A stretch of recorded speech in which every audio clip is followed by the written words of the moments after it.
Hello everyone, welcome back to think psychology. तो आज का जो हमारा टॉपिक है that is theories of information processing.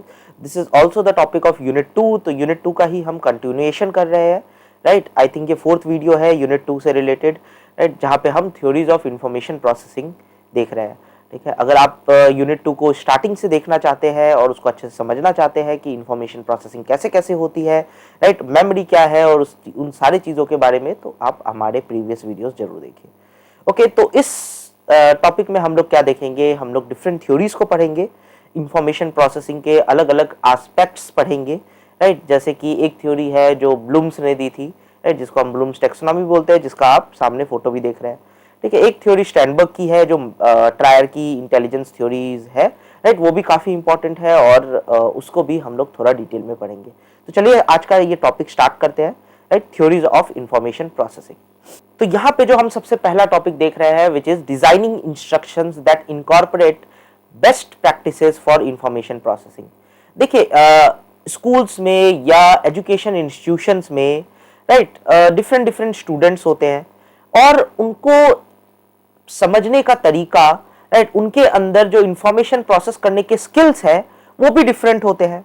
और किसी भी एक एजुकेटर को ये पता होना चाहिए कि उनके जो स्किल्स है या उनके जो लिमिटेशंस है वो किस टाइप के हैं, राइट। इससे क्या होगा कि आप जो है उनको न्यू ट्रिक्स सिखा पाएंगे इंफॉर्मेशन प्रोसेसिंग के लिए, आप न्यू स्ट्रेटजीज डेवलप कर पाएंगे उनके लिए ताकि वो इंफॉर्मेशन को प्रॉपरली प्रोसेस कर सके। ठीक है, तो इंफॉर्मेशन प्रोसेसिंग का new tricks and new strategies को डेवलप करने के लिए हमें स्टूडेंट्स के भी इंफॉर्मेशन प्रोसेसिंग स्किल्स के बारे में पता होना चाहिए, राइट। अगर वो नहीं पता होगा तो हम इंफॉर्मेशन प्रोसेसिंग कैसे इनकॉर्पोरेट कर पाएंगे किसी भी स्टूडेंट के अंदर, है कि नहीं। तो इंफॉर्मेशन प्रोसेसिंग स्ट्रेटजीज और स्किल्स हमें स्टूडेंट के पता होने चाहिए या जिनको हम एजुकेट कर रहे हैं, जिनके अंदर इंफॉर्मेशन प्रोसेस कराना है, राइट। तो देखिए यहाँ पे एक पॉइंट लिखा हुआ है कि if learning is to occur, educator must ensure new information is processed in such a way that it can be retained in long term memory. देखो, हमारे इंफॉर्मेशन प्रोसेसिंग का मेन पर्पस क्या है?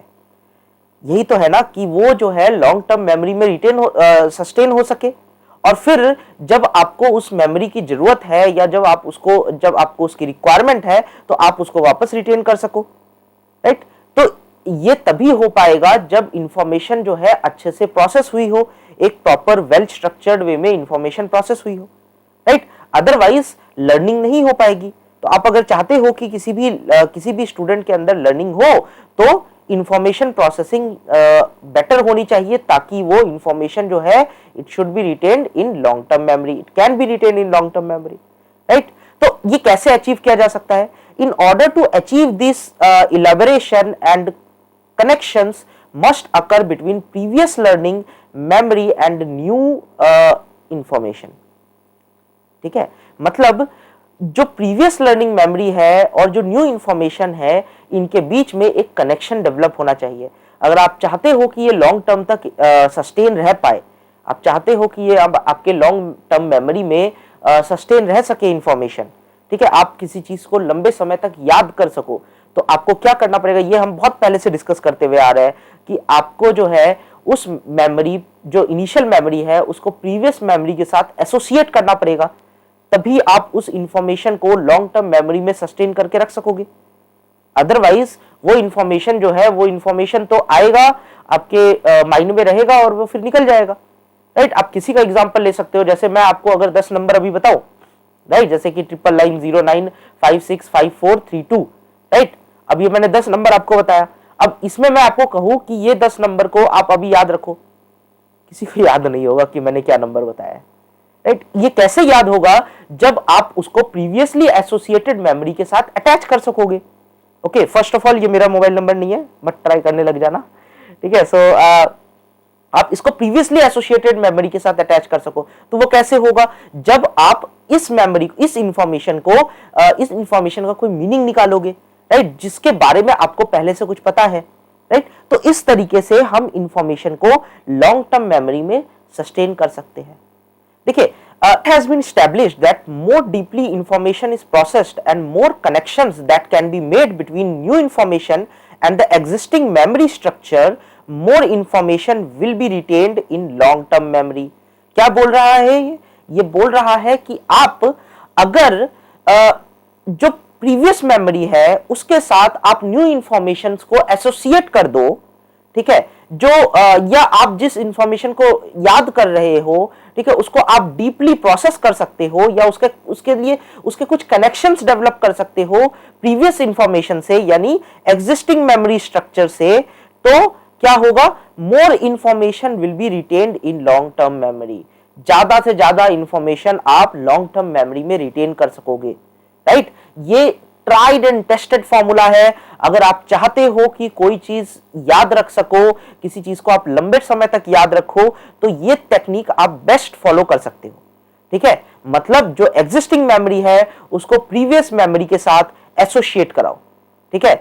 इसीलिए तो कहते हैं ना कि रटने से कुछ नहीं होता है, समझ के पढ़ो, राइट। समझ के पढ़ना मतलब क्या, समझ रहे हो इसका मतलब आप उस इंफॉर्मेशन के साथ डीपली एसोसिएट कर रहे हो, राइट, और उसके साथ आप एक कनेक्शन डेवलप कर रहे हो from your previous memory, from your existing memory, ठीक है। तो उससे क्या होगा, उससे वो इंफॉर्मेशन जो है लॉन्ग टर्म मेमोरी में रिटेन हो पाएगा, सस्टेन हो पाएगा, ठीक है।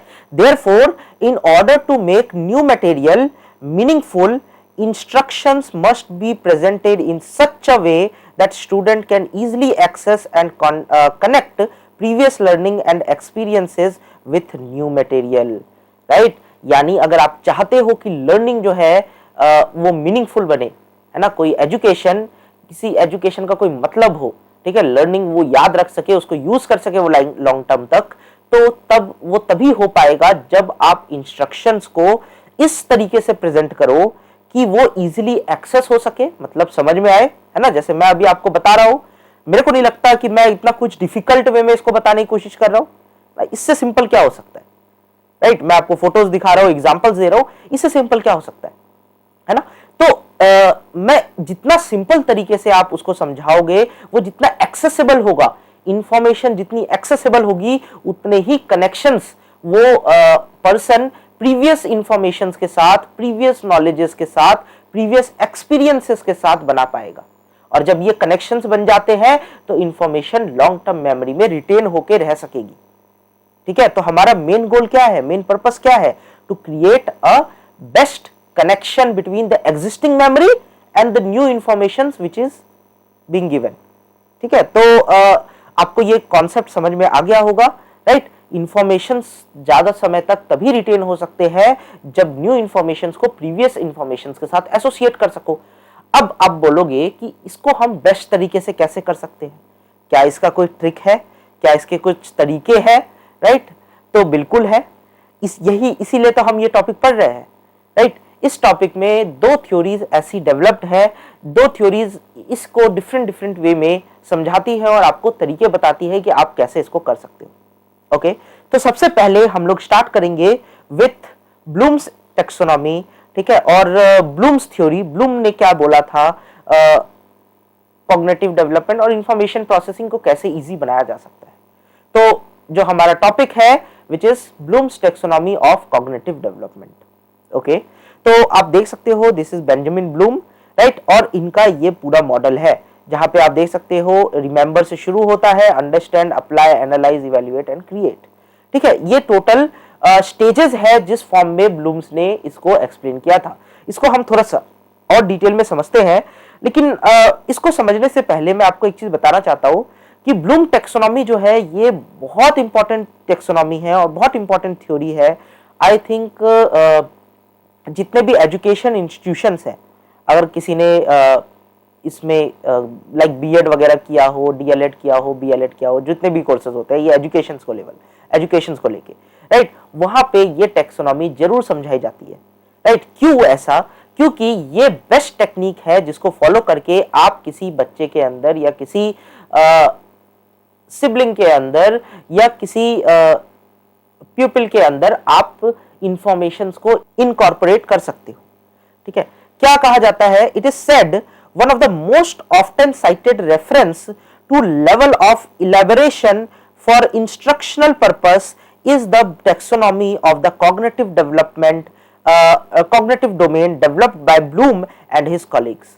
ठीक है, इसको क्या कहा जाता है, one of the most often cited reference, है ना, मतलब ये ज्यादातर यूज होने वाला जो रेफरेंस है, ब्लूम्स टेक्सोनॉमी जो है बहुत जगह पे यूज होता है, राइट, जहां पे इंस्ट्रक्शनल पर्पस के लिए अगर हम किसी चीज को ट्रेन कर रहे हैं या टीचर ट्रेनिंग प्रोग्राम्स वगैरह जो होते हैं, हर जगह पे इसको यूज किया जाता है, because this is the most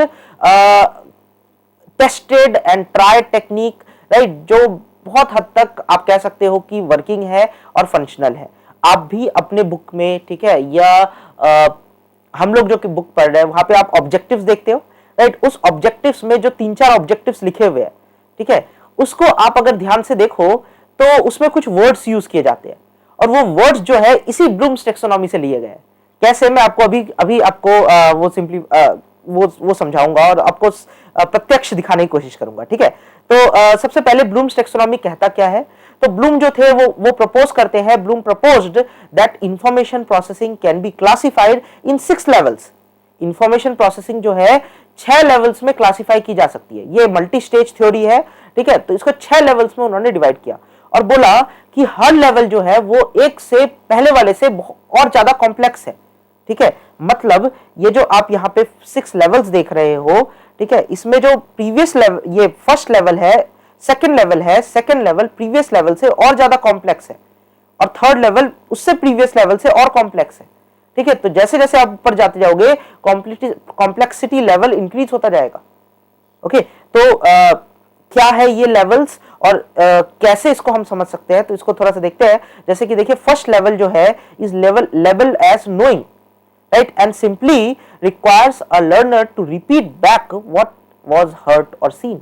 ठीक है, नोइंग या नॉलेज की अगर हम बात करें तो यहाँ पे जो है हम जस्ट सिंपली बेसिक नॉलेजेस की बात करते हैं। जैसे मैं अगर आपको डॉग का एग्जांपल दूं, नाउ डॉग जो है, डॉग एक नॉलेज है, ठीक है, एक बेसिक नॉलेज है जो आपको बचपन से इनकॉर्पोरेट की गई, उसको आपने बार बार रिपीट किया, वो आप डॉग समझ गए, है ना, आपने देखा उसको कि ये डॉग है, ये डॉग है, ये डॉग है, और आपने उसको एसोसिएट कर लिया कि अब ये डॉग ही है, राइट। तो रिमेंबरिंग या knowing is the most basic knowledge of blooms taxonomy. इसको हम कैसे देखते हैं, आप ये चार्ट देखिए, ठीक है, यहां पे आपको टोटल 6 स्टेजेस दिख रहे होंगे, राइट। सबसे पहला स्टेज जो आता है दैट इज रिमेंबरिंग, और आप इसको नोइंग भी बोल सकते हैं। तो जैसे कि मैं आपसे अगर कोई क्वेश्चन पूछता हूं, डिफाइन फोटोसिंथेसिस या डिस्क्राइब फोटोसिंथेसिस, ठीक है, या identify which of them is Ram, right, और which of them is Shyam. Okay, so यहां पे ये ऐसे कॉन्सेप्ट्स है, रिमेंबरिंग में आपकी जो मेमोरी है वो बहुत पहले ही लर्न हो चुकी है। ठीक है, ये जनरली फैक्ट्स होते हैं, कुछ बेसिक टर्म्स होते हैं, कॉन्सेप्ट्स होते हैं, या छोटे मोटे आंसर्स होते हैं जो वन लाइनर आंसर्स होते हैं। ठीक है, आप जनरली जब एग्जाम देते हो तो आपको 1 मार्क्स के क्वेश्चंस आते हैं ना, जिसमें आपको एक लाइन लिखना होता है या 1 वर्ड लिखना होता है, राइट, तो वो ये वाले ही कॉन्सेप्ट्स होते हैं। ठीक है, तो आपको जब ऑब्जेक्टिव्स आप पढ़ोगे तो वहां पे आप ऐसे टर्म्स यूज होते हुए देख लोगे कि जैसे कि define something, will try to define in this chapter, will try to define Bloom's taxonomy, right, in this chapter will try to describe Bloom's taxonomy. ठीक है, सो ऑब्जेक्टिव्स में आप ये सारी चीजें भी देखोगे, ऐसे वर्ड्स यूज होते हुए देखोगे, और जहां पे भी आपको ऐसे वर्ड्स यूज होते हुए दिख रहे हैं, ठीक है, इसका मतलब वो रिमेंबरिंग एस्पेक्ट की बात कर रहा है, यानी मोस्ट बेसिक लेवल जो है ब्लूम्स टेक्सोनॉमी का, उसको आपको आपके अंदर डेवलप करने की कोशिश कर रहा है। ठीक है, तो ये पूरे स्टेजेस है, हम स्टार्टिंग करते हैं रिमेंबरिंग से और हम एंड करते हैं क्रिएटिंग पे। ठीक है, तो स्टार्टिंग हो गई रिमेंबरिंग से, अब नेक्स्ट लेवल इज कॉम्प्रीहेंशन। ठीक है, देखो, second level is labelled as comprehension and required some rudimentary level of understanding. ठीक है, यहां पे अब चीजों को अंडरस्टैंड करना आना चाहिए। That might involve having the student summarize or paraphrase some information. अब आप एग्जैक्टली बुक के नॉलेजेस को नहीं छापोगे, जैसे कि है ना, याद है बचपन में हम लोग लिखा करते थे गाय हमारी माता है ना, जब गाय पे निबंध लिखना आता था तो, राइट। अब आप अंडरस्टैंडिंग लेवल पे आ गए हो। ठीक है, अब अगर आपसे इंग्लिश में कोई पूछता है कि राइट द एसे ऑन गाय और राइट द एसे ऑन काऊ, ठीक है, तो आप ये नहीं लिखोगे कि गाय हमारी माता है, राइट। आप उसको और डिटेल फॉर्म में लिखोगे, राइट, उसको आप और इलेबोरेटिव वे में लिखोगे ताकि वो एक इंप्रेसिव लगे, ठीक है, क्योंकि आप जो है अब आपने बस रटा नहीं है, उस चीजों को आपने बस याद नहीं किया है, आपने उसको अंडरस्टैंड कर लिया है, ठीक है। तो अब आपका जो लेवल है वो इंक्रीज्ड हो चुका है, ठीक है। ये हम बचपन में क्या करते थे, अंडरस्टैंडिंग लेवल जो है आप देख सकते हो, this is the second domain, है ना, सेकंड स्टेज, ठीक है। Demonstrate understanding of facts and ideas by organising, comparing, interpreting, giving descriptions and setting main ideas, ठीक है। जैसे कि यहाँ पे क्वेश्चंस अगर आपको आएंगे तो आपको बोलेंगे कि एसोसिएट, ऐसे वर्ड्स का यूज होगा, associate, classify, right, classify the human reproductive system, ठीक है, कॉर्पोरेट, है ना, contrast, convert, these kind of words will be used in this level of Bloom's taxonomy, ठीक है। तो explain, express, extend, ठीक है, इस तरीके के जो वर्ड्स है वो यहाँ पे यूज होंगे। तो आप अगर ऑब्जेक्टिव्स को देखो तो ऑब्जेक्टिव्स में आपको ऐसे वर्ड्स भी यूज होते हुए दिख जाएंगे, राइट। और अगर ऐसे वर्ड्स यूज होते हुए दिख रहे हैं, इसका मतलब कि आपके अंदर अंडरस्टैंडिंग लेवल को इंक्रीज करने की कोशिश की जा रही है, राइट। अगर आप सबने देखा होगा बुक के जो बुक का आई गेस फर्स्ट पेज ही होता है ना, वहां पे ऑब्जेक्टिव्स लिखे रहते हैं, 4 या 5 ऑब्जेक्टिव्स लिखे रहते हैं, तो वहां पे आपको इनमें से, इन पूरे स्टेजेस में से कोई वर्ड यूज होता हुआ दिख जाएगा, ठीक है। तो वो वर्ड जो है वो यही एक्सप्लेन करता है कि आपको आपके अंदर कौन सा लेवल जो है वो डेवलप करने की कोशिश की जा रही है, ठीक है। तो ये जो था ये हमारा सेकंड लेवल हो गया, आई गेस आपको समझ में आ गया। तो फर्स्ट लेवल क्या था, knowing, second level is comprehension या अंडरस्टैंडिंग। नोइंग बोल सकते हो, नॉलेज बोल सकते हो, ठीक है, रिमेंबरिंग बोल सकते हो, आपकी चॉइस है, ओके। बट ये स्टेजेस याद रखना, क्योंकि जब एग्जाम में क्वेश्चन आएगा तो definitely they will ask you the stages, ठीक है। ब्लूम्स टैक्सोनॉमी पे पूरा क्वेश्चन आता है और वो जरूर से जरूर पूछेंगे, ठीक है। तो first stage is knowing, second stage is comprehension और अंडरस्टैंडिंग, ठीक है। नेक्स्ट स्टेज की अगर हम बात करें तो that is application and analysis, ठीक है। तो दो स्टेज जो है, next 2 stages, that is application and analysis. Now, application and analysis involves more elaboration and show a significant impact on long-term learning when they are used during the learning process. अगर आपको आपके अंदर ये capability develop करनी है कि आप apply कर सको या उस चीजों को एनालाइज कर सको, वो तभी हो पाएगा जब इंफॉर्मेशन जो है वो लॉन्ग टर्म मेमोरी में स्टोर होगी, ठीक है। तो लॉन्ग टर्म, अब यहाँ पे जो फोकस हो रहा है वो इंफॉर्मेशन को लॉन्ग टर्म मेमोरी में स्टोर करने का है। तो एप्लीकेशन में हम क्या करते हैं, involves using the concepts of principle to solve problems, है ना। एप्लीकेशन में हम प्रिंसिपल्स को समझते हैं या कॉन्सेप्ट्स को समझते हैं ताकि हम प्रॉब्लम्स को सॉल्व कर सके, ठीक है। तो यहाँ पे आपके अंदर प्रॉब्लम सॉल्विंग कैपेबिलिटी डेवलप होगी, ठीक है। तो देखिए अप्लाइंग में क्या हो जाता है, solving problems to new situations by applying acquired knowledges, जो आपने पहले नॉलेजेस एक्वायर्ड किया है उसको यूज करना न्यू सिचुएशंस में प्रॉब्लम को सॉल्व करने के लिए। आपने जो पहले नॉलेजेस एक्वायर किया है, फैक्ट्स लिया है, ठीक है, नए टेक्निक्स सीखे हैं, नए रूल्स सीखे हैं, अब उसको यूज कैसे किया जाए, यानी आप उसको अप्लाई कैसे कर सको, right. That is the second stage जो ब्लूम्स टैक्सोनॉमी में आती है, राइट। अब इसके अंदर आपको कैसे वर्ड्स देखने को मिलेंगे, लाइक एक्ट, एडमिनिस्टर, अप्लाई, ठीक है, articulate, right, calculate, right, change, है ना। जैसे नहीं बोलते मैथ्स में, आपने देखा होगा ये वर्ड यूज किया जाता है, calculate the difference between this and this, calculate the total percentage, right, of this, okay. So इस तरीके के जो क्वेश्चंस हैं वो एप्लीकेशन बेस्ड लर्निंग में यूज किए जाते हैं, ठीक है। तो कौन से वर्ड्स यहाँ पे यूज होंगे, इस तरीके के वर्ड्स एप्लीकेशन बेस्ड लर्निंग में यूज किए जाते हैं, ठीक है। तो आपके पास ये देखिए, आप वर्ड्स का पूरा पूल है, आप भी अगर चाहो तो इसको अपने एप्लीकेशन बेस्ड लर्निंग में यूज कर सकते हो, ठीक है। ये कैसा लर्निंग है, जहां पे प्रीवियस नॉलेजेस को जो अभी आपने रिमेंबर किया, अंडरस्टैंड किया, अब उसको आप अप्लाई करना सीख रहे हो, ठीक है। तो उसको आप अप्लाई करके देखोगे। Now next process is analysing. Analysing क्या होता है, examining and break information into parts by identifying motives or causes, making inference and find evidence to support generalization। मतलब अब आप जब अप्लाई करोगे चीजों को तो आपके पास बहुत सारे इंफॉर्मेशन, नए इंफॉर्मेशन आएंगे, रिजल्ट्स कुछ अलग टाइप के आएंगे, आप उसको एनालाइज करोगे, आप उस इंफॉर्मेशन, जो भी इंफॉर्मेशन आपके पास आ रहा है, आप उसको छोटे छोटे पीसेस में ब्रेक करोगे और उन इंफॉर्मेशन के मोटिव्स को आइडेंटिफाई करने की कोशिश करोगे, या वो इंफॉर्मेशन आपको क्यों मिल रहा है, उसका क्या कॉज है, ऐसा क्यों हो रहा है, उसको आप समझने की कोशिश करोगे, राइट। जैसे कि आप देखो बड़े बड़े इकोनॉमिस्ट जो है ना, वॉरेन बफेट, क्या होता है कि जब मार्केट डाउन जाता है तो वो एनालाइज करते हैं कि मार्केट क्यों डाउन गया, इसके पीछे का पर्टिकुलर रीजन क्या है ना। हो सकता है कि इन्फ्लेशन बहुत ज्यादा हो गया, राइट, या कोई ऐसा वॉर सिचुएशंस हो गए वर्ल्ड में जिसकी वजह से जो है सप्लाई चेन में प्रॉब्लम आ गई, इसकी वजह से मार्केट डाउन चला गया।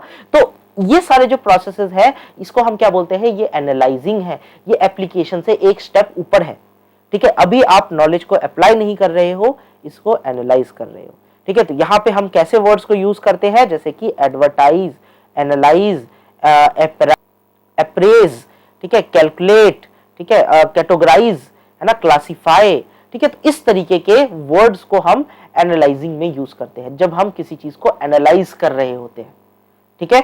तो आपके पास ये देख सकते हो आप, वर्ड ऑफ पूल्स है, ठीक है, वर्ड का पूरा पूल है, आप इसमें से चूज कर सकते हो।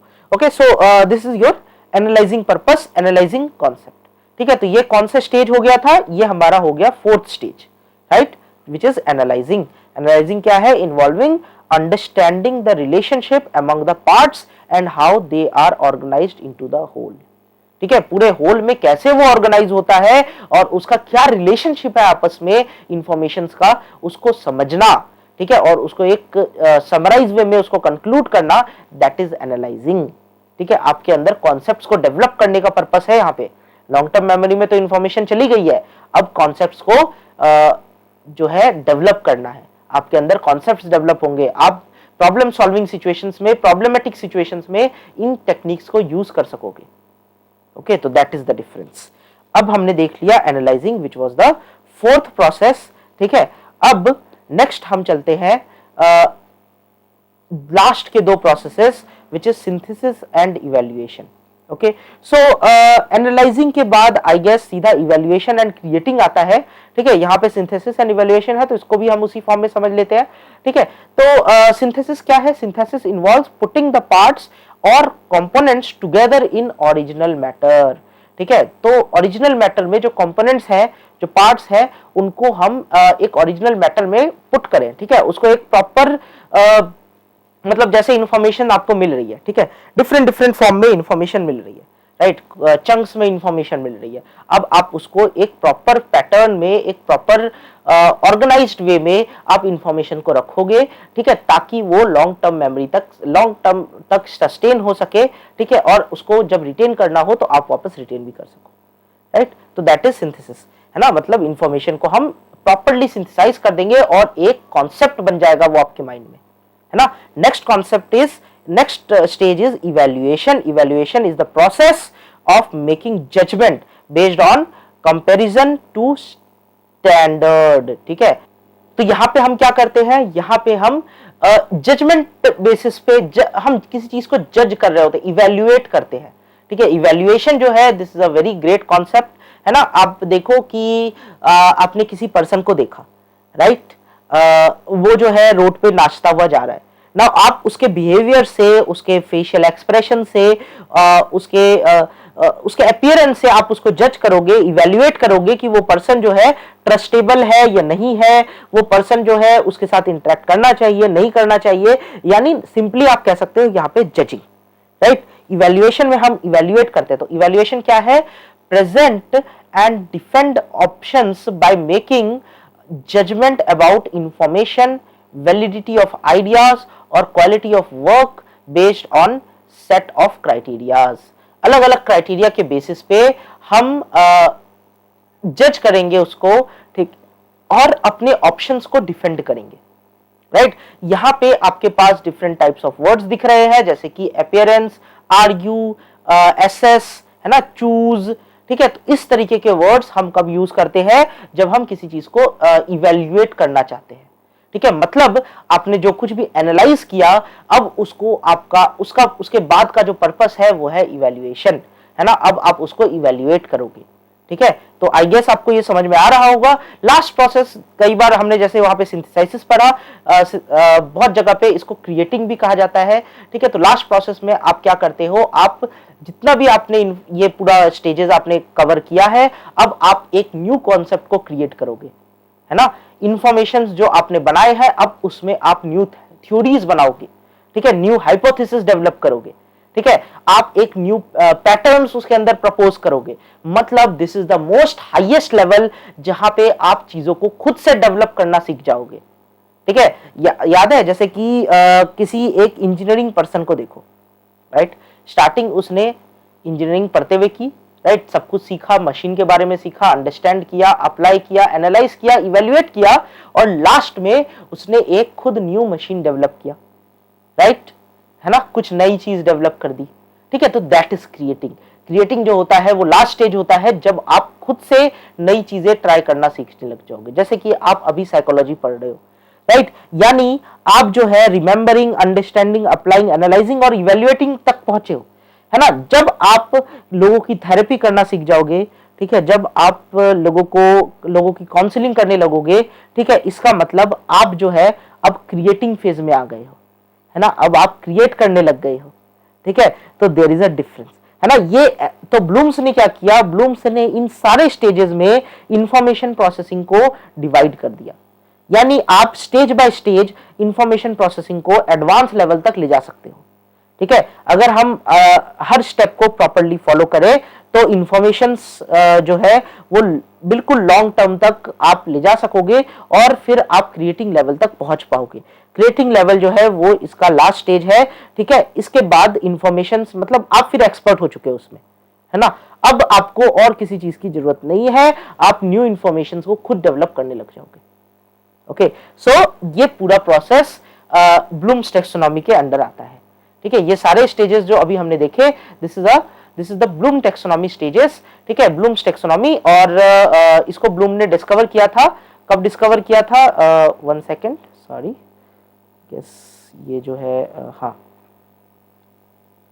सो 1965, राइट, 1965 में ब्लूम ने ये पूरा थ्योरी प्रपोज किया था और काफी इसको मॉडिफाई भी किया गया है, और आज के टाइम पे इसको बहुत ज्यादा फॉलो किया जाता है in the education institutions, right, क्योंकि किसी को अगर आपको एजुकेट करना है तो आप इस टैक्सोनॉमी के अकॉर्डिंग अगर चलोगे तो you will be able to educate students more efficiently, right.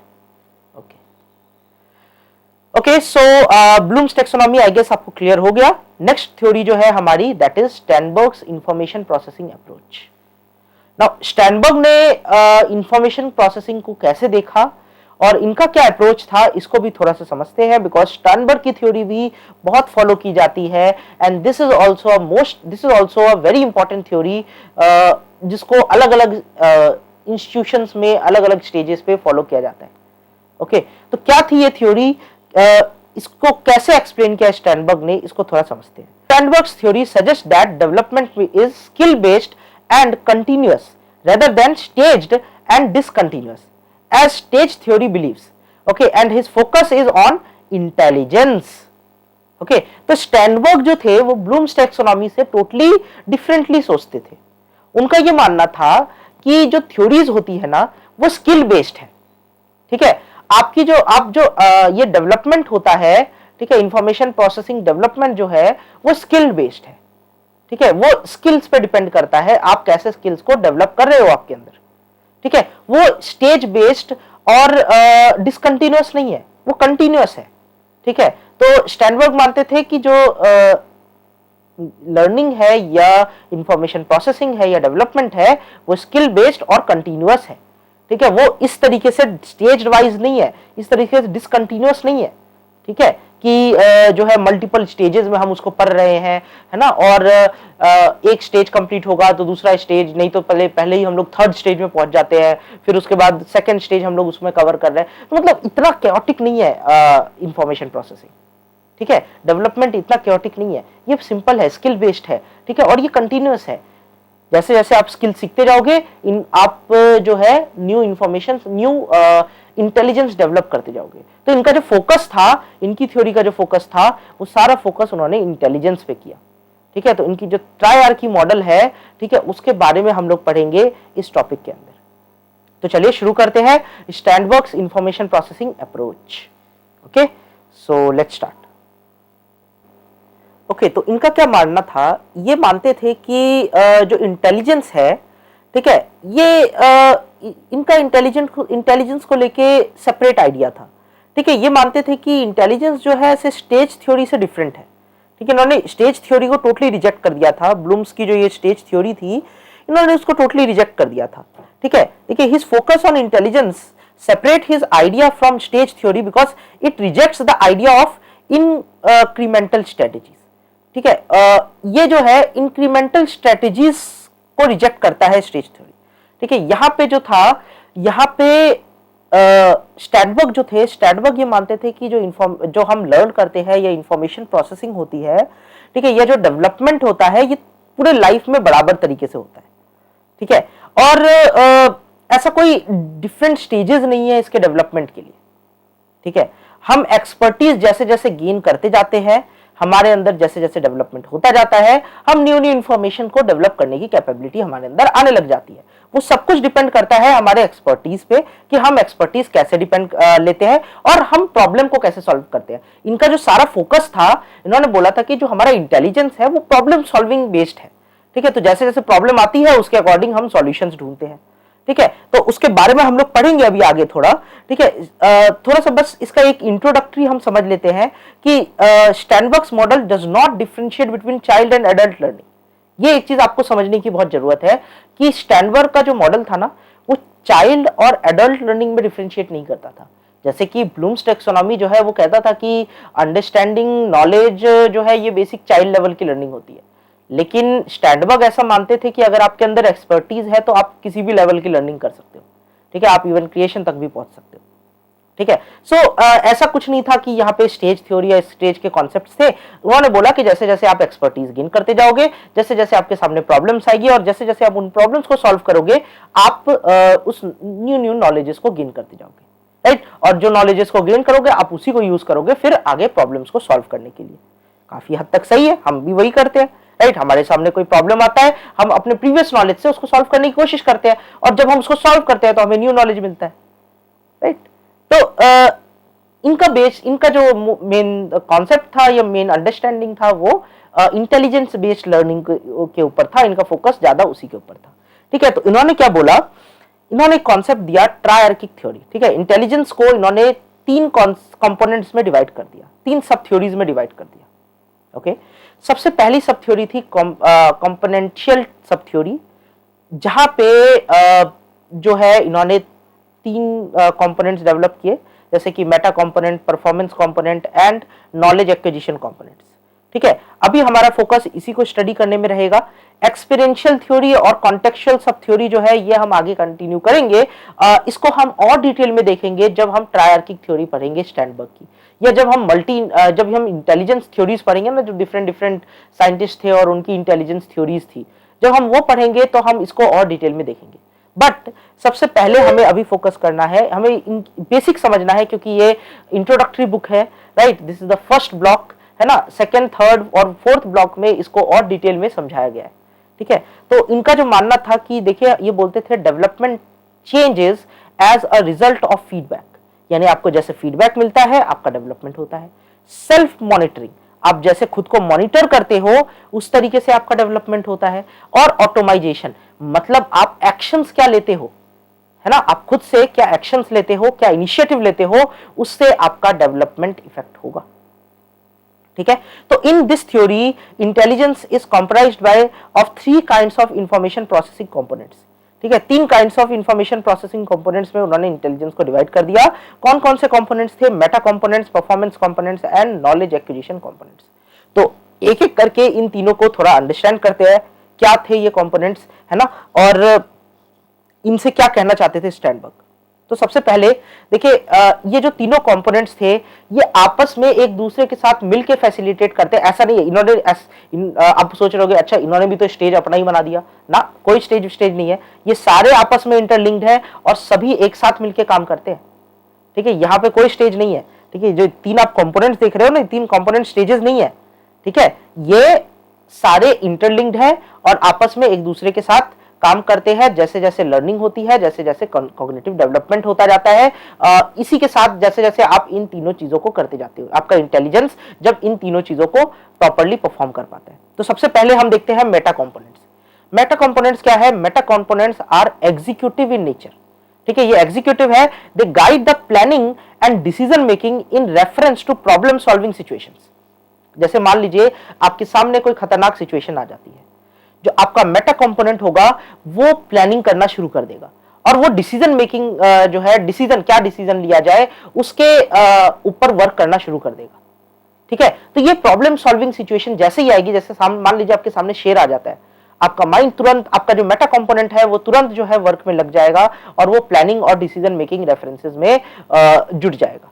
ठीक है, they serve to identify the problem, problem को आइडेंटिफाई करेंगे, connect it with the experiences from the past, है ना, जो आपके प्रीवियस पास्ट है उसके साथ, उसके एक्सपीरियंसेस को इसके साथ कनेक्ट किया जाएगा। यानी पहले कभी आप किसी डेंजरस सिचुएशन में, जैसे कि शेर वाले सिचुएशन में, या आपने कभी शायद जैसे मैन वर्सेस वाइल्ड देखा हो, है ना, और वहां पे देखा हो कि बेयर गिल्स जो है वो जब शेर के सामने आ जाता है तो वो क्या करता है। ठीक है, तो आप भी उस तरीके की प्लानिंग आपके माइंड में शुरू हो जाएगी, वो मेटा कंपोनेंट परफॉर्म करने लग जाएगा। ठीक है, तो ये एग्जांपल याद रखिएगा कि आपके सामने शेर आ चुका है, ठीक है, और आपका मेटा कंपोनेंट वर्क पे लग चुका है। आपने जो जो इंफॉर्मेशंस गेन किए थे अपने लाइफ लॉन्ग, ठीक है, शेयर को लेके, वो सारे इंफॉर्मेशंस अब आपके ब्रेन में चलने लग जाएंगे। आपका मेटा कंपोनेंट उसको सामने रखने लग जाएगा। ठीक है, उस सिचुएशन के सामने। अब तो इस तरीके से सारे इंफॉर्मेशन जो होते हैं, जो आपके प्रीवियस टाइम में हुए होंगे, जो आपके एक्सपीरियंसेस है, वो सब सामने आ जाते हैं और आपको इसमें से चूज करना है। ठीक है, तो मेटा कंपोनेंट जो है प्लानिंग और ये इंफॉर्मेशन कलेक्शन जो आपके एक्सपीरियंसेस है उसको करना शुरू कर देता है प्रॉब्लम सॉल्विंग सिचुएशन के अंदर। ठीक है, फिर उसके बाद आता है हमारा performance component. Now performance components are the action taken in the completion of problem solving task. मतलब किसी भी टास्क को कंप्लीट करने के लिए क्या एक्शन लिया जाए, वहां पे परफॉर्मेंस कंपोनेंट वर्क करता है। जैसे कि मेटा कंपोनेंट क्या कर रहा था, मेटा कंपोनेंट जो था वो इंफॉर्मेशन को कलेक्ट कर रहा था, आपके एक्सपीरियंसेस को सामने ला रहा था। परफॉर्मेंस कंपोनेंट एक्शन पे बिलीव करता है। ठीक है, ये एक्शन ओरिएंटेड होता है, तो ये एक्शन लेगा। ये एक्शन किसके बेसिस पे लेगा? ये आपके मेरिट्स और डीमेरिट्स, मतलब कि प्रोज और कॉन्स को देख के लेगा। ठीक है, कि क्या प्रोज है, क्या कॉन्स है, इसके कॉन्सिक्वेंसेस क्या होंगे। ठीक है, अगर मैं ये एक्शन लेता हूं, जैसे कि शेर आ गया है आपके सामने, अब मेरे को सामने पेड़ है, पेड़ के ऊपर चढ़ना है या मेरे को भागना है। ठीक है, अगर वो सोचेगा भागना है तो उसके कॉन्स देखेगा, अगर वो भागेगा तो शेर तो उससे तेज भागेगा। ठीक है, शेर आपसे तेज भागेगा और शेर आपको पकड़ के खा जाएगा। ठीक है, तो आप दूसरा ऑप्शन चूज करोगे, पेड़ पे चढ़ने वाला। ठीक है, शायद शेर पेड़ पे ना चढ़ पाए। ठीक है, तो ये ज्यादा बेटर ऑप्शन है, तो वहां पे वो एक्शन लिया जाएगा। तो परफॉर्मेंस कंपोनेंट किस पे बिलीव करेगा? ये एक्शन ओरिएंटेड होता है, ये एक्शन लेने पे बिलीव करेगा। ठीक है, तो देखिए performance component go beyond Meta component in that they perform the function also of weighing the merits or consequences of actions in comparison to other options rather than simply identify the option। तो Meta component क्या कर रहा था? Meta component options को identify कर रहा था, right? आपके पास क्या क्या ऑप्शंस है ना? परफॉर्मेंस कंपोनेंट क्या करेगा कि बेस्ट ऑप्शन उसमें से चूज करेगा और उसका एक्शन लेगा। ठीक है, आई गेस ये क्लियर हो गया परफॉर्मेंस कंपोनेंट। उसके बाद आता है आपका third component which is knowledge acquisition component. Now knowledge acquisition component क्या होगा? This type is characterised by the ability to learn new information in order to solve a problem, potential problem. ठीक है, कि नए इंफॉर्मेशन को कैसे learn किया जाए ताकि जो आपके सामने प्रॉब्लम है आप उसको कैसे सॉल्व कर सको। जैसे कि अब आप पेड़ पे चढ़ चुके हो, ठीक है, अब आपको पता चला कि शायद वो शेर जो है पेड़ के काफी हद तक वो भी पेड़ पे चढ़ने लग गया है। तो आपके पास एक न्यू इंफॉर्मेशन मिली कि ओके शेर भी जो है पेड़ पे चढ़ सकता है। ठीक है, तो अब फिर से आपका परफॉर्मेंस कंपोनेंट वर्क, ये तो नॉलेज एक्विजिशन कंपोनेंट हो गया कि आपको एक न्यू नॉलेज मिली। ठीक है, तो अब फिर क्या होगा? फिर आपका परफॉर्मेंस मेटा कंपोनेंट आएगा सामने और फिर परफॉर्मेंस कंपोनेंट आएगा और फिर आप जो है ऑप्शंस चूज करके बोलोगे कि नहीं और ऊपर चढ़ना चाहिए मेरे को, शायद वो जो वीक डाली है उसके ऊपर शेर ना चढ़ पाए। ठीक है, तो आप बिल्कुल एकदम सबसे ऊपर चले जाओगे पेड़ के। ठीक है, तो नॉलेज एक्विजिशन जो है ये जरूरी नहीं है कि इसी प्रॉब्लम को लेके वर्क करेगा, जहां से भी मतलब जो भी नॉलेज आपको मिल रहा है उस टाइम पे वो सब एक्वायर करेगा। ठीक है। तो this type is much more abstract, ठीक है, and may or may not be directly related to the current problem solving task, ठीक है। तो जो सामने प्रॉब्लम है उससे रिलेटेड नहीं हो सकता है, कोई भी इंफॉर्मेशन हो सकता है। जैसे कि आप पेड़ पे चढ़ गए, अब जैसे कि आपको दिख रहा है सामने कुछ बटरफ्लाईज रहती है पेड़ पे, तो जो है आप बोलोगे वाह पेड़ पे बटरफ्लाई भी रहती है, ठीक है। तो एक न्यू नॉलेज आपके सामने आया, राइट। या आप पेड़ पे गए और पेड़ पे जो है आपको सामने क्या कहते हैं घोंसला दिखा, ठीक है, और उसमें कुछ चूजे थे, है ना। तो आप एक्साइटेड हो गए और आपको न्यू इन्फॉर्मेशन मिला कि वाह ये जो है कुकू बर्ड के चूजे कितने अच्छे लग रहे हैं देखने में, राइट। इसका कलर कुछ ऐसा होता है ना। तो जरूरी नहीं है कि जो आपके सामने शेर खड़ा है, ठीक है, आप चूजों को देख रहे हो, तो जरूरी नहीं है कि आपके सामने जो प्रॉब्लम है, ठीक है, आप उसी को सॉल्व करने के लिए नॉलेज एक्विजिशन कंपोनेंट वर्क करेगा, ठीक है। कोई भी प्रॉब्लम जो उसके सामने आएगा, जो कोई भी इंफॉर्मेशन जो उसके सामने आएगा, जो नॉलेज आएगी वो नॉलेज को एक्वायर करेगा, ठीक है। अब वो उसको आप यूज कर सकते हो फॉर द करंट प्रॉब्लम, और उसको आप यूज नहीं भी कर सकते हो। जैसे कि आपके सामने अगर एग्स दिखते हैं घोंसले के अंदर, तो शायद वो एग्स उठा के आप शेर को मारोगे।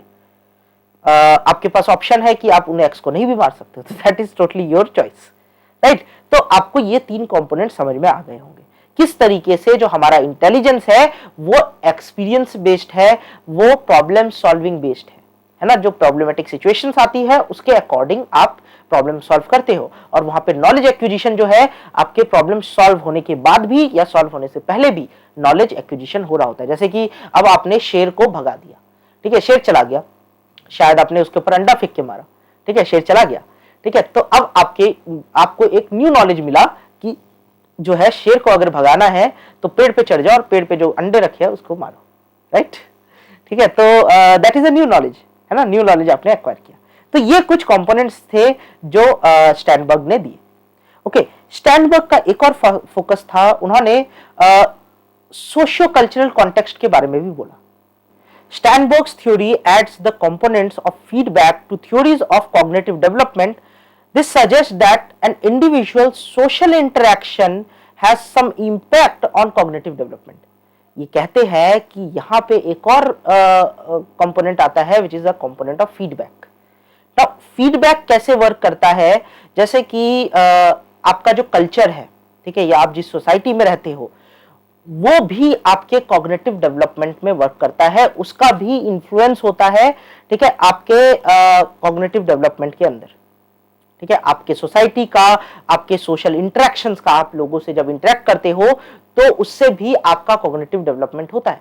जैसे कि आप मेरे साथ इंटरेक्ट कर रहे हो, या आप अपने स्कूल में किसी टीचर के साथ इंटरेक्ट करते हो, या आप अपने क्लासेस में किसी टीचर्स के साथ इंटरेक्ट करते हो, तो वहां पे भी जो आपका डेवलपमेंट हो रहा है, या जो इंफॉर्मेशन प्रोसेसिंग स्किल हो रही है वो डेवलप हो रही है, ठीक है। तो इसको हम बोलते हैं socio cultural context. Socio cultural means कि सोसाइटी से आप किस तरीके से डेवलपमेंट करते हो, ठीक है, सोसाइटी के साथ, सोसाइटी से, राइट, सोसाइटी के साथ मिलके आपके अंदर किस तरह से नॉलेज एक्विजिशन हो रहा है ना, इंफॉर्मेशन प्रोसेसिंग हो रहा है। ओके, सो यहाँ पे कल्चर का जो कॉन्सेप्ट है ये भी काफी इंपॉर्टेंट है। देखिए, ये स्पेसिफाई करता है कि that intelligent behaviour is defined by the socio cultural context in which it takes place and involves adaptation to the environment, ठीक है, selection of better environment and shaping of the present environment. मतलब यहाँ पे आप जैसे जैसे socially involve करोगे, ठीक है, सोशली इंटरेक्ट करोगे, सोशली इन्वॉल्व रहोगे, ठीक है, आपका जो एडेप्टेशन होगा इन्वायरमेंट में वो इंप्रूव होगा, ठीक है। आप जगह ढूंढोगे और आपके सोशियो कल्चरल कॉन्टेक्स्ट से इन्वायरमेंट में जो है एडेप्टेशन वो इंप्रूव होगा। सिलेक्शन ऑफ बेटर इन्वायरमेंट, आप बेटर इन्वायरमेंट को सिलेक्ट करोगे, राइट, ये भी आपके अंदर डेवलप होगा। और जो आपका प्रेजेंट इन्वायरमेंट है उसको आप बेटर तरीके से शेप करने की कोशिश करोगे, ठीक है। तो the environment can be anything, जैसे कि आपका क्लासरूम हो सकता है, आपकी सोसाइटी हो सकती है, आप जहां रह रहे हो वो हो सकता है, ठीक है। तो कोई भी इन्वायरमेंट हो सकता है और इसमें ये चेंजेस आते हैं, ठीक है। जैसे जैसे हमारे अंदर ये इंटेलिजेंस डेवलप होता है, हम सोशियो कल्चरल कॉन्टेक्स्ट को अपने अंदर डेवलप करने लग जाते हैं, राइट। तो ये भी एक टाइप का इंटेलिजेंस है which is a very important intelligence जो स्टैनबर्ग ने एक्सप्लेन किया, ठीक है। ड्रिस्कॉल थे 2001 में, उन्होंने भी यही बोला कि हमारा जो इम्पोर्टेंस होना चाहिए वो एजुकेशन को करिकुलम या इंस्ट्रक्शनल स्ट्रेटजीज को ना देख के, ठीक है, इसको और बेटर तरीके से देखना चाहिए, है ना। कैसे देखना चाहिए? One must consider the border context in how culture shapes the mind, कि कल्चर जो है वो माइंड को कैसे शेप करता है। आपको इस पे भी फोकस करना चाहिए, सिर्फ करिकुलम और इंस्ट्रक्शनल स्ट्रेटजीज कुछ नहीं होता। जैसे कि एक क्लासरूम है और एक क्लासरूम में बहुत सारे अलग अलग क्या कहते हैं एथनिसिटी, अलग अलग कल्चर के स्टूडेंट्स पढ़ रहे हैं, तो वहां पे सिर्फ आप एजुकेशन को एक करिकुलम के साथ बाइंडेड नहीं रख सकते हो, ठीक है। यहाँ पे कल्चर जो है वो भी लोगों के माइंड को शेप करता है ना। तो ऐसा टूल किट प्रोवाइड करना चाहिए जिससे कि जो वर्ल्ड है वो कंस्ट्रक्ट हो सके एक पूरे क्लासरूम के अंदर या एक पूरे एजुकेशन प्रोसेस के अंदर, ठीक है। और उनका कॉन्सेप्शन अपने बारे में और उनके पावर्स क्या क्या है उसको समझ सके वो, ठीक है। जो स्टूडेंट्स हैं उनको अपने बारे में समझ सके कि वो कहाँ से आते हैं, उनका क्या बैकग्राउंड ओरिजिन है, उनके पास क्या क्या एबिलिटी है। जैसे कि मैं एक एग्जांपल देता हूं, कोई स्टूडेंट जो ट्राइबल एरिया से आता है, राइट, उसमें ज्यादा कैपेबिलिटी है जो बायोलॉजिकल रेमेडीज है ना, उसको अंडरस्टैंड करने की कंपेयर टू, और उसको ज्यादा तरीके से यूज करने की compare to a student who comes from an urban region, right. Definitely, because वो वहां पे रहा है ना, उसने उस चीज को एक्सपीरियंस किया है, तो उसके अंदर ये कल्चरल एस्पेक्ट डेवलप्ड है, ठीक है। तो उनको हार्नेस करना चाहिए और इन सारे कल्चरल एस्पेक्ट्स को आपस में मिक्स करके एजुकेशन को डेवलप करना चाहिए, ना कि एक सिंगल करिकुलम और इंस्ट्रक्शनल स्ट्रेटजीज के बेसिस पे, ठीक है। आपको आई गेस समझ में आ गया हो, है ना। तो ड्रिस्कल ने जो कहा ये काफी हद तक एक्सेप्टेबल है, बिकॉज इंडिया जैसी कंट्री में, राइट, जहां पे बहुत डाइवर्सिटी है, राइट, यहाँ पे डाइवर्सिटी का इंपॉर्टेंस समझने के लिए हमें इस प्रैक्टिसेस को यूज करना चाहिए अपने क्लासरूम्स में, राइट, बिकॉज हम डाइवर्सिटी को यूज कर सकते हैं एज अवर पावर, राइट। हर जो आपका स्टूडेंट है या आप जिसको एजुकेट कर रहे हो, उनका जो कल्चरल बैकग्राउंड है वो वेरी कर सकता है, और उनके कल्चरल बैकग्राउंड के हिसाब से उनके अंदर न्यू डिफरेंट स्किल्स हो सकते हैं, उनको आप सामने ला सकते हो, उनको इनकॉर्पोरेट कर सकते हो और उनको उनके अंदर और एडवांस कर सकते हो, राइट।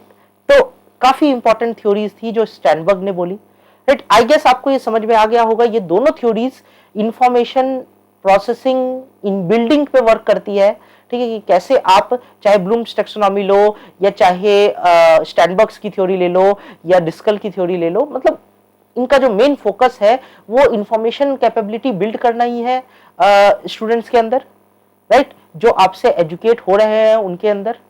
अदरवाइज इनका क्या पर्पस, राइट। तो आई गेस ये क्लियर हो गया आपको, राइट। हमने ब्लूम्स टैक्सोनॉमी पढ़ा जहां पे हमने डिफरेंट स्टेजेस देखे, राइट। फिर हमने स्टैनबर्ग देखा जहां पे हमने ट्रायर्किक थ्योरी देखी, उसमें हमने मेटा कॉग्निशन, नॉलेज एक्विजिशन और परफॉर्मेंस कॉग्निशन देखा, Meta component sorry and knowledge component and performance component देखा, राइट।